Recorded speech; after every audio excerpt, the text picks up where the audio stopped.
গাড়ি চালানো শেখার তৃতীয় দিন। গাড়ি চালানো শেখার যাত্রা আমার জীবনের এক নতুন অধ্যায়ের সূচনা।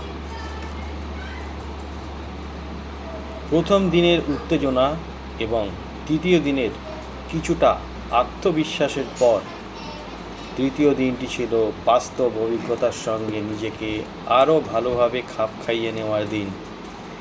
এই দিনটি শুধু গাড়ি চালানোর কৌশল শেখার মধ্যেই সীমাবদ্ধ ছিল না, বরং এটি ছিল ধৈর্য, মনোযোগ এবং আত্মবিশ্বাস বাড়ানোর একটি গুরুত্বপূর্ণ ধাপ। সকালের শুরুতেই আমার মনে এক ধরনের মিশ্র অনুভূতি কাজ করছিল, উত্তেজনা, কিছুটা ভয় এবং শেখার আগ্রহ। প্রশিক্ষক ঠিক সময়ে এসে পৌঁছলেন এবং আগের দুদিনের অভিজ্ঞতা সম্পর্কে জানতে চাইলেন।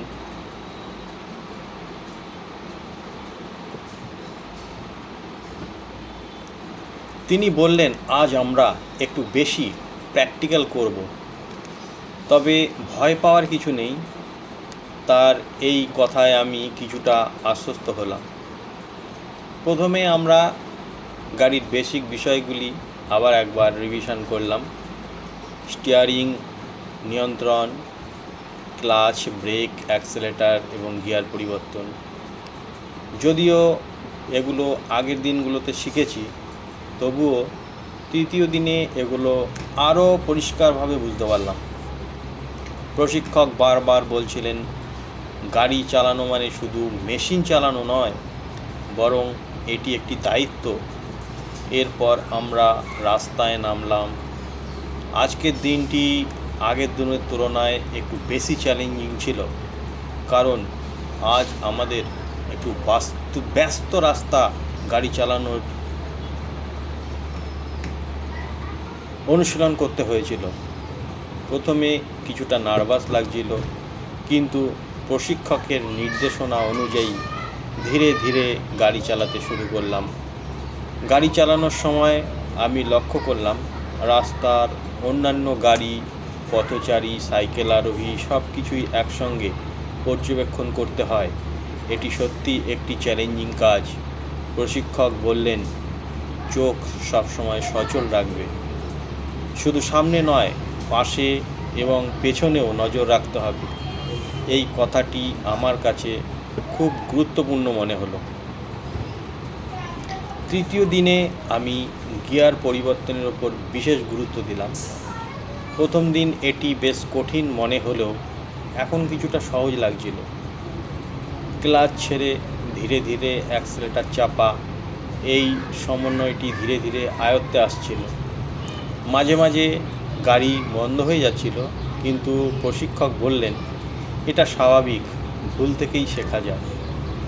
আজ আমরা ব্রেকিং সিস্টেম নিয়েও বিস্তারিতভাবে অনুশীলন করলাম।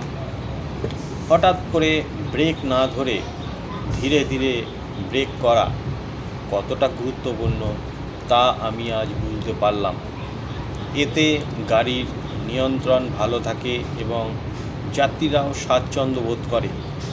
একটি গুরুত্বপূর্ণ বিষয় ছিল পার্কিং শেখা। তৃতীয় দিনে প্রথমবার আমি নিজে নিজে গাড়ি পার্ক করার চেষ্টা করলাম। এটি মোটেও সহজ ছিল না। স্টিয়ারিং ঘোরাও, দূরত্ব মাপা এবং সঠিকভাবে গাড়ি থামানো সব কিছু একসঙ্গে করতে হয়। প্রথমে কয়েকবার ভুল হলো, কিন্তু ধীরে ধীরে বুঝতে পারলাম কীভাবে এটি করতে হয়। আজকের অভিজ্ঞতার মধ্যে সবচেয়ে গুরুত্বপূর্ণ ছিল আত্মবিশ্বাস। প্রথম দিনে যেখানে আমি স্টিয়ারিং ধরতেই ভয় পাচ্ছিলাম, আজ সেখানে আমি নিজেই গাড়ি চালিয়ে কিছুটা স্বচ্ছন্দ বোধ করছিলাম। যদিও এখনও অনেক কিছু শেখার বাকি, তবুও এই অগ্রগতি আমাকে অনুপ্রাণিত করছিল।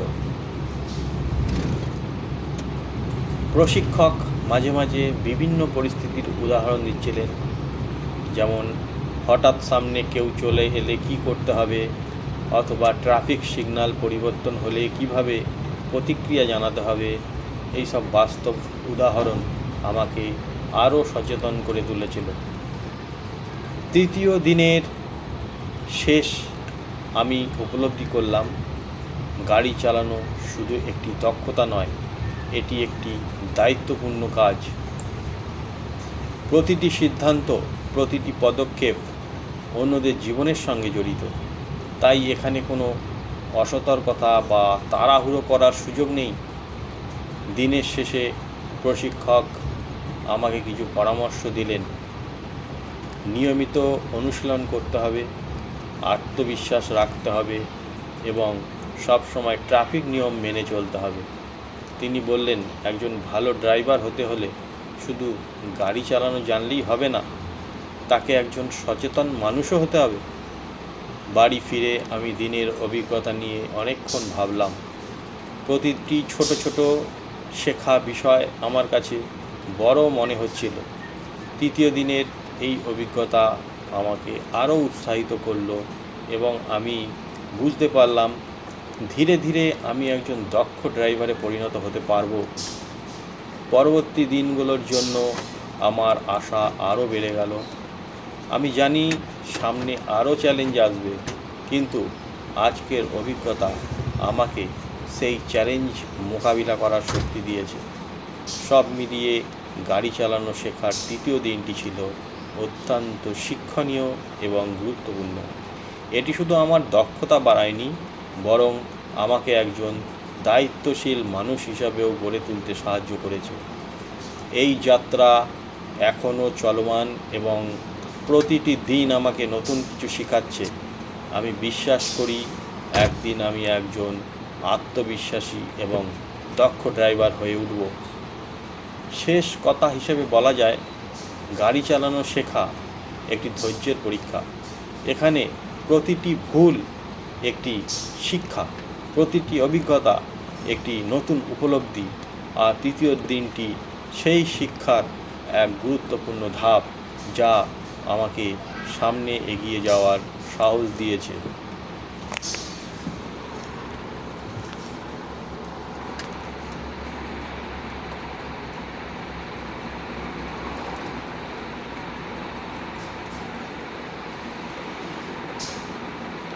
গাড়ির মাপ বোঝার জন্য আমি প্রথমে একটা কাপড় নিলাম।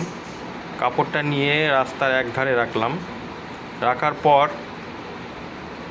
সেই কাপড়টা আমার চাকার কত ডিস্টেন্সে রয়েছে সেটা জানতে পারার জন্য, আমার চাকাটা কোন দিক দিয়ে যাচ্ছে সেটা জানার পরীক্ষা করলাম।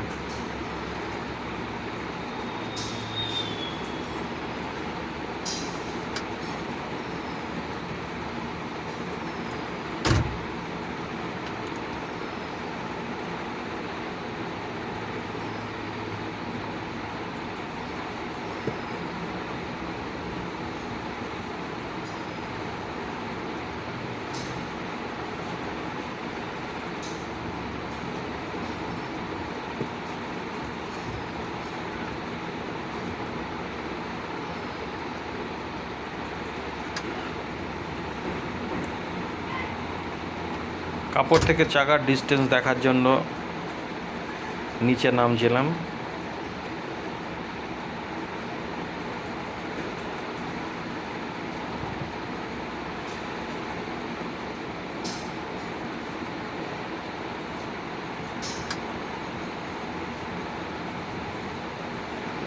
দেখলাম মাপ একদম ঠিক আছে। প্রথমে বাঁ দিকের মাপ দেখলাম,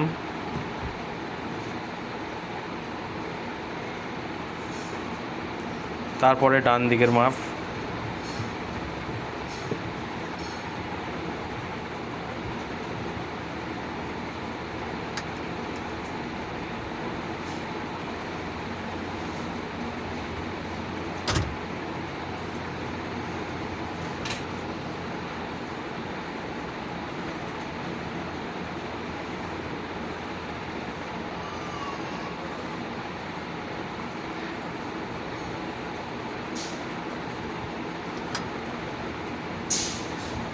এইভাবে বাম চাকা এবং ডান চাকা কোথা দিয়ে যাচ্ছে সে একটা ধারণা নিলাম।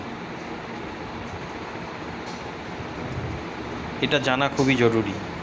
আমি গাড়ি চালাচ্ছি, আমার বাম চাকাটা কোথা দিয়ে যাচ্ছে এবং ডান চাকাটা কোথা দিয়ে যাচ্ছে এই ধারণাটা না থাকলে অ্যাক্সিডেন্ট হওয়ার সম্ভাবনাটা বেশি থাকে।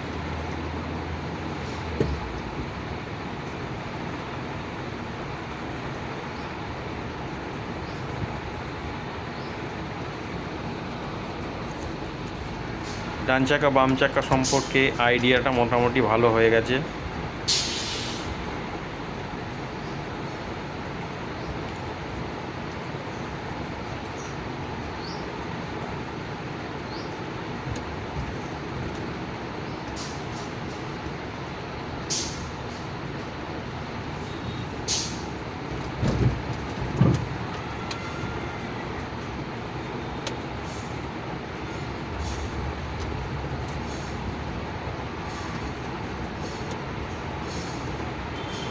রাইট ইন্ডিকেটার দিয়ে ডান দিকে ঢুকে পড়লাম।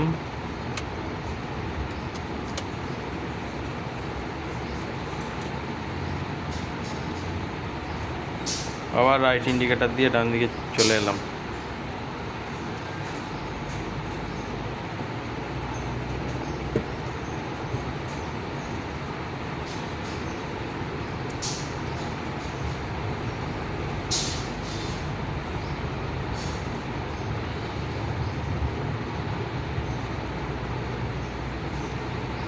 চলুন এবার সামনের দিকে এগোনো যাক।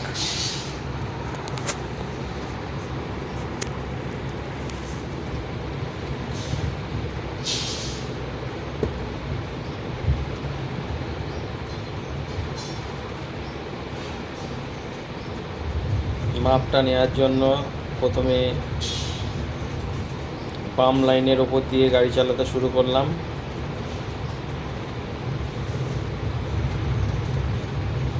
পাম্প লাইনটা ঠিক বোঝা যাচ্ছে না, ধুলোবালিতে ঢাকা পড়ে গেছে, তবুও পাম্প লাইনের ওপর দিয়ে চালানোর চেষ্টা করলাম।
তৃতীয় দিন গাড়ি চালানোর ভয় অনেকটা কমে গেছে।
আজকেও স্পিড ছিল 40-এর মধ্যে।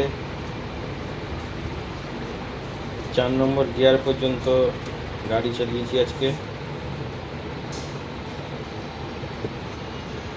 1 থেকে 10-এর মধ্যে হলে 1 নম্বর গিয়ার, 10 থেকে 20 হলে 2 নম্বর গিয়ার, 20 থেকে 30 হলে 3 নম্বর গিয়ার, 30 থেকে 40 হলে 4 নম্বর গিয়ার। এই 4 নম্বর গিয়ার পর্যন্ত আমি ছিলাম। আমি ওই 40 থেকে 45 পর্যন্ত উঠেছি, এর উপরে আর উঠিনি।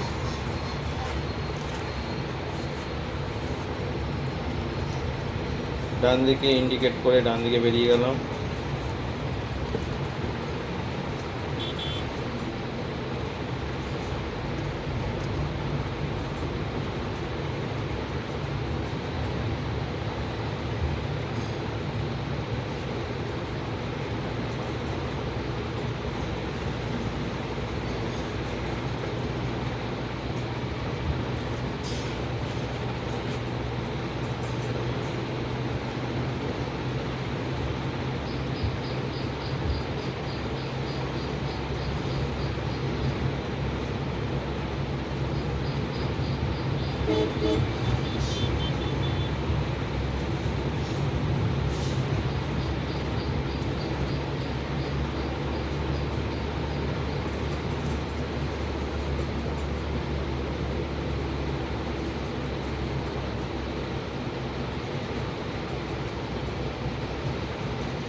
এখনো একটু ভুল হচ্ছে, স্টার্ট বন্ধ হয়ে গেছিল।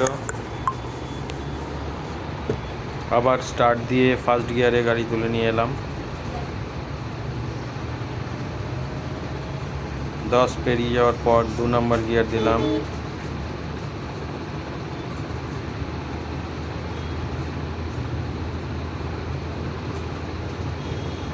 কুড়ি পেরিয়ে যাওয়ার পর 3 নম্বর গিয়ার দিলাম।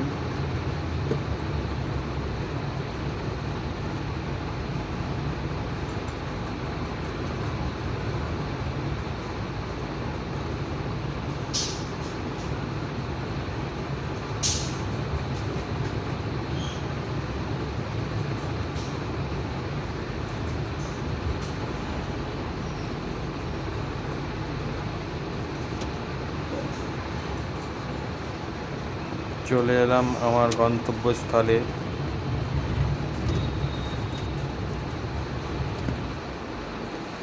গাড়ি আসছিল, গাড়িটাকে সাইড দেওয়ার জন্য বাদিক চেপে দাঁড়িয়ে গেলাম।